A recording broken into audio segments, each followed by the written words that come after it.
aussi en innovation, à un moment donné, je suivais une formation, puis on disait, inspire-toi de ton meilleur utilisateur et de ton pire utilisateur, celui qui a de la difficulté, qui comprend pas les technos, qui a pas le temps, qui est déconcentré par autre chose et qui veut quand même, qui a besoin de cette information-là, mais facile puis agréable, sinon il va décrocher.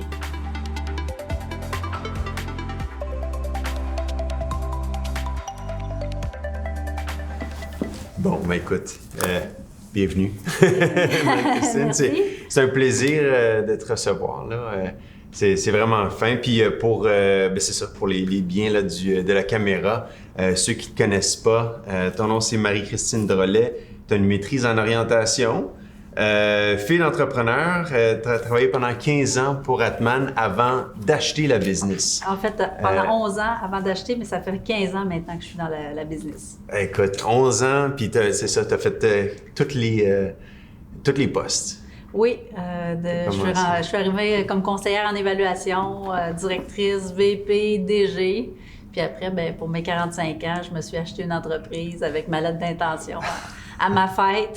C'était un beau cadeau à ta fête? Ah, oui, absolument. J'ai invité mon patron à ses frais.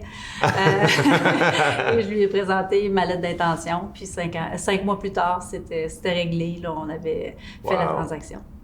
Et puis tu me disais tantôt que fille d'entrepreneur, tu t'étais juré de jamais rentrer là-dedans, puis tu as fait le move. Qu'est-ce qui t'a fait changer d'idée? C'est sûr que quand tu as des parents entrepreneurs, tu vois ce que c'est. Donc, la réalité, des coûts à donner, beaucoup de temps. Puis, aussi, je dirais, c'est une autre génération qui était très portée vers le travail. Alors, moi, j'aspirais quand même à avoir un certain équilibre, travail, vie personnelle. Et c'est ça. Mais avec le temps, en fait, c'est en moi, nous, on est dans les évaluations. Puis, j'avais vraiment un profil d'entrepreneur. Donc, à l'intérieur de l'organisation, c'était comme ma business. Je la traitais comme ma business, autant d'un point de vue financier que dans mon engagement.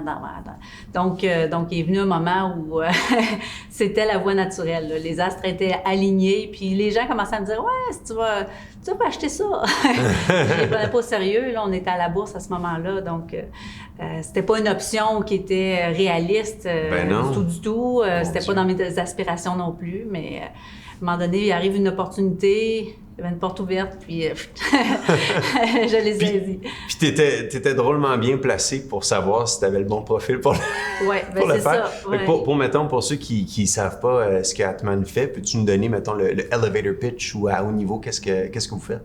En fait, Atmanco, c'est une firme d'évaluation psychométrique à la base qui, dans les dernières années, s'est réinventée en ajoutant justement des éléments qui sont observés sur le terrain. Donc, comparer un peu notre naturel, le talent naturel avec ce qu'on peut voir sur le terrain. Puis, là, on est en train de sortir un coach virtuel intelligent pour intégrer les employés. Et par la suite, on va rajouter des choses bien sûr. Donc, c'est une entreprise qui mise sur les talents pour... sélectionner, intégrer, gérer et développer les employés. Donc, c'est vraiment dans l'air du temps. Les entreprises ont beaucoup de difficultés à retenir. C'est beaucoup ce qu'on voit en ce moment. Et donc, Atman aide les gens à faire les bons choix et après à comprendre les leviers qu'ils ont pour les garder, puis pour les garder satisfaits, qu'ils soient à la bonne place, assis sur la bonne chaise, si on peut dire. Absolument. Puis j'imagine que ça doit pas être évident aussi d'arriver avec un test psychométrique. Je veux dire, entre toi et moi, il y en a quand même quelques-uns. Donc, comment est-ce que vous faites pour vous différencier d'un Myers-Briggs ou d'un DISC ou des autres? Oui, la notion de compétition, c'est un marché qui est extrêmement dur, je vous dirais, avec beaucoup de compétition. Il n'y a pas beaucoup de compétition de qualité. Donc, c'est ce qui a fait la différence. Nous, depuis les 12 dernières années, on a fait de la validation scientifique à toutes les années. Donc, on a décidé de se démarquer de par la qualité avec des chercheurs indépendants. Mais il y a énormément de compétition et c'est pas toujours évident pour une entreprise de comprendre un manuel technique, de comprendre un outil qui, en fait, de faire la différence entre un outil qui est vraiment solide scientifiquement, qui t'aide à prendre les bonnes décisions plutôt qu'un autre qui se rapproche de l'astrologie. C'est sûr que la comparaison ne donne pas le goût d'aller voir ailleurs. Bien, il y a de la bonne compétition, absolument, mais il y a des processus très rigoureux qu'on doit suivre, des étapes vraiment justement, nous, on était accompagnés et on continue avec des chercheurs indépendants qui sont dans les universités, qui font des tests, retests, qui comparent notre test à aussi d'autres tests sur le marché. Vraiment, il y a différentes étapes pour s'assurer que quand on révèle un résultat, ben c'est vraiment un résultat qui est juste. Puis encarcaner les gens aussi, tu sais, je veux dire, le monde n'a plus qu'une facette aussi, les gens sont nuancés. Oui, absolument. Donc, Puis c'est pour ça que, justement, le fait d'avoir de la précision, de regarder sous différents angles, si on peut dire, avec, nous, on mesure la capacité d'apprentissage, qui est le meilleur prédicteur de la performance. Ça, c'est bien important. Souvent, on va faire... souvent, on va miser beaucoup sur la personnalité, mais si on regarde les méta-analyses à travers le monde, ce qui révèle, c'est que le meilleur prédicteur de la performance, c'est un test de capacité intellectuelle. On a aussi la personnalité, mais c'est plus pour voir s'il y a un bon arrimage avec son poste, si quelle va être sa façon de travailler. Mais c'est ça, on est beaucoup à regarder la capacité intellectuelle là, quand on est dans un mode sélectif, je vous dirais. Mais quand on est dans un mode consolidation d'équipe, là, on va rajouter beaucoup la personnalité. On a ajouté des styles aussi de personnalité pour que ce soit facile. Je trouve ça intéressant. Tu as l'air de mettre quand même pas mal d'emphase sur le fait de, à défaut d'avoir le UX, puis le fait que c'est accessible, le fait que ce soit simple en partant, parce que j'imagine que, corrige-moi si j'ai tort, mais le produit est aussi bon que les gens qui l'utilisent. Puis pour l'utiliser, tu as besoin de garder ça relativement simple. Je pense que c'est ça que je comprends. Absolument. Puis je voyais des gens qui étaient très brillants puis qui disaient « Ah, moi, j'ai fait des tests de couleurs, j'ai adoré. » Puis donc, l'expérience était très bonne. Puis aussi en innovation, à un moment donné, je suivais une formation, puis on disait « Ben, inspire-toi de ton meilleur utilisateur et de ton pire utilisateur, celui qui a de la difficulté, qui comprend pas les technos, qui a vraiment, que le bouton doit être vraiment à la bonne place, puis assez évident pour qu'il ait la tendance d'appuyer dessus. Donc, ben c'est ça, de s'inspirer de ceux qui veulent ça simple, qui veulent pas se casser la tête, là, d'avoir un persona qui est pas le psychologue industriel, mais qui est un gestionnaire, qui a pas le temps, qui est déconcentré par autre chose et qui veut quand même, qui a besoin de cette information-là, mais facile, puis agréable, sinon il va décrocher. Je trouve ça brillant, je trouve ça super intéressant. Donc, inspire-toi de ton meilleur utilisateur et de ton pire. Oui. Ah, c'est intéressant. Puis comment, c'est quoi l'impact que tu peux voir, mettons, chez les clients? Est-ce que c'est principalement les grandes entreprises? J'imagine que tu as plusieurs différents segments de marché.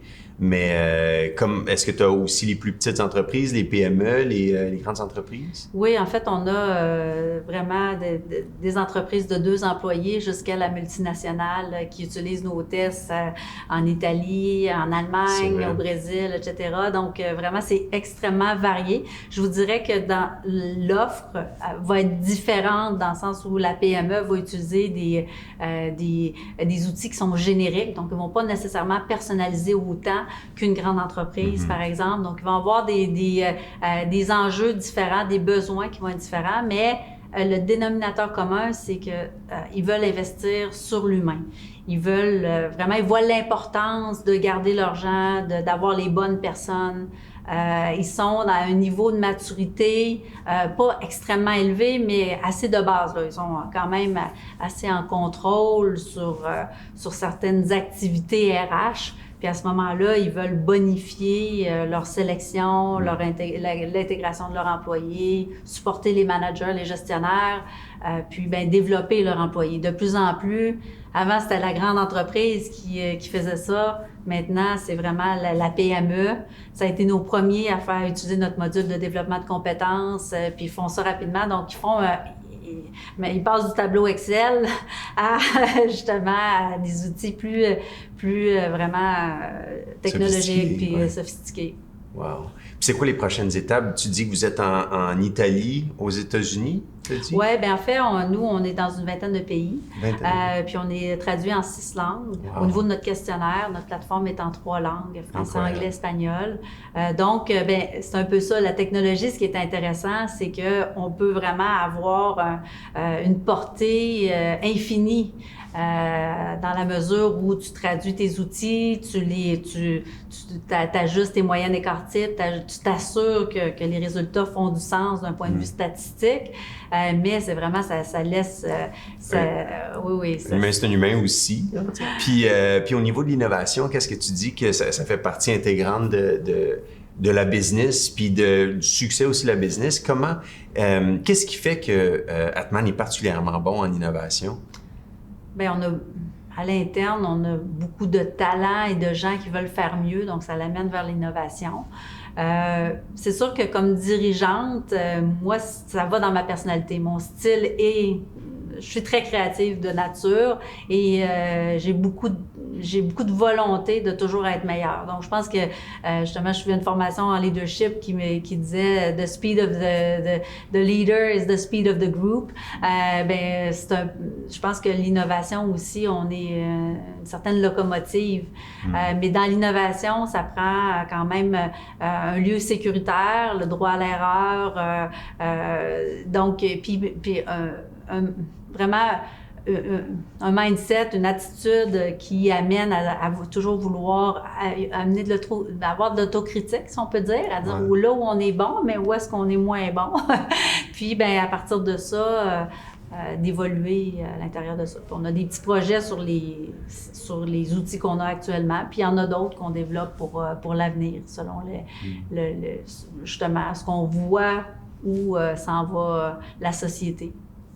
Je trouve ça intéressant, avoir le droit à l'erreur, puis avoir un endroit sécuritaire. Je suis fan de ça, moi aussi, de dire, regarde, ça c'est un projet, puis si on ne l'essaye pas, c'est qu'on peut pas être créatif, ou on peut pas inventer, ou arriver, c'est ça, innover sans se tromper. Là. Ça fait partie, ça va main dans la main. Puis ça va aussi à donner l'exemple. Puis parfois où je dirais ça, là, c'était mon idée, là, mais c'est tellement de mauvaises idées. Puis probablement que ça donne le droit justement à l'erreur. Ça renforce le fait de dire, regarde, moi aussi je me trompe. Là, puis ça... Absolument. Puis c'est dans les petits détails. Moi, j'avais une employée qui m'était revenue, puis elle avait dit hey, j'avais fait une erreur, puis je suis venue, j'étais toute nerveuse, puis finalement, vraiment, t'en as pas fait de cas, puis on passe à autre chose, puis on apprend de nos erreurs. Puis elle dit ça a tellement fait une différence. Après, ça m'a enlevé une pression, puis j'osais plus après, j'avais plus d'audace, parce que j'avais pas des conséquences qui étaient associées à mon audace. Comment est-ce que tu entrevois la suite? Je veux dire, il y a beaucoup de monde qui parle de récession. Il y a eu une inflation continue. J'imagine que tu dois, comme PDG, regarder ça puis dire, comment est-ce qu'on prépare la business? Oui, c'est pas évident, je dirais, parce que nous, on est dans le secteur des RH, il y a quand même une demande qui est de plus en plus grande parce que les entreprises, pour garder leurs gens, doivent être meilleures, plus bienveillantes. Les gestionnaires, les managers doivent être de meilleurs managers, doivent vraiment garder leurs gens. Ils ont de plus en plus de pression pour être de meilleurs gestionnaires d'humains d'une certaine façon. Donc, par rapport à la récession, là, on est justement, on a un bêta d'un coach virtuel pour l'onboarding. Donc, ça répond bien aux besoins de nos clients. Qui est très actuelle. Par contre, c'est toujours cette hésitation à dire, justement, d'aller chercher que ce soit du financement, là, c'est plus le même coût qu'il y a un an. C'est pas aussi de dire, regarde, on ouvre les valves, puis là, on veut protéger les emplois d'une certaine façon. Donc, je vous dirais que je pourrais pas vous dire qu'est-ce qui va se passer exactement. Impossible. Mais c'est quand même un peu, puis justement, des visions PDG, d'avoir justement le son de cloche, c'est quoi les stratégies, c'est quoi leur grille d'analyse d'une certaine façon pour voir le risque, pour voir comment tu gères ça sans trop être tellement en protection qu'à un moment donné, tu tues ton entreprise. Alors, c'est de trouver cet équilibre qui n'est pas évident. C'est quoi les prochaines étapes pour Atman dans ce cas-ci, là, dans les prochains 6 mois, 1 an? Beaucoup réinvestir au niveau du Canada anglais, aussi en France. Beaucoup miser sur ces 2 zones-là, en plus du Québec, là, qui fonctionnent très bien. Puis les autres, il y a d'autres choses, d'autres activités qui se passent, mais vraiment, on tente de focusser le plus possible sur à l'extérieur 2 zones spécifiques cette année. aller chercher des nouveaux partenaires? Oui, beaucoup à travers des partenaires. On refuse pas les ventes directes, mais à travers les nouveaux partenaires, ça a été notre moyen qui a fonctionné jusqu'à date, là. Puis ça prend moins d'investissement en termes financiers. Puis, ben c'est sûr que beaucoup le nerf de la guerre, c'est d'avoir les contacts à des bons niveaux, surtout pour de la plus grande entreprise. Donc, nous, arriver là, puis commencer à se faire un réseau, puis tout ça, là, puis justement, il y a cette subtilité des différentes cultures et tout. C'est tout un mandat, là. On s'est pas lancé là-dedans, puis on a toujours été content de pas aller dans cette voie-là. Ben écoute, merci beaucoup. Puis c'est pour les gens qui veulent continuer à te suivre, toi ou Atman, ou tu sais, c'est les gens qui veulent rester en contact, comment ils font pour te suivre, savoir qu'est-ce qui se passe? Bien, sur notre site atmanco.com, puis aussi on a sur LinkedIn, on a le site Atmanco en fait, on a Atmanco qui est là, qui est très présent, sur Facebook aussi. Donc au niveau des médias sociaux, on est quand même présent là-dessus. Puis aussi généreux, je dirais, dans le partage d'informations, beaucoup de blogs aussi qui sont qui touchent différentes thématiques, qui va du conflit, de personnalités difficiles à justement à comment on consolide des équipes, par exemple. Donc, on a vraiment une belle bibliothèque de blogs qui sont disponibles. Ressources. Ben super, écoute, merci beaucoup, Marie-Christine. Merci, ça fait a été un plaisir. plaisir.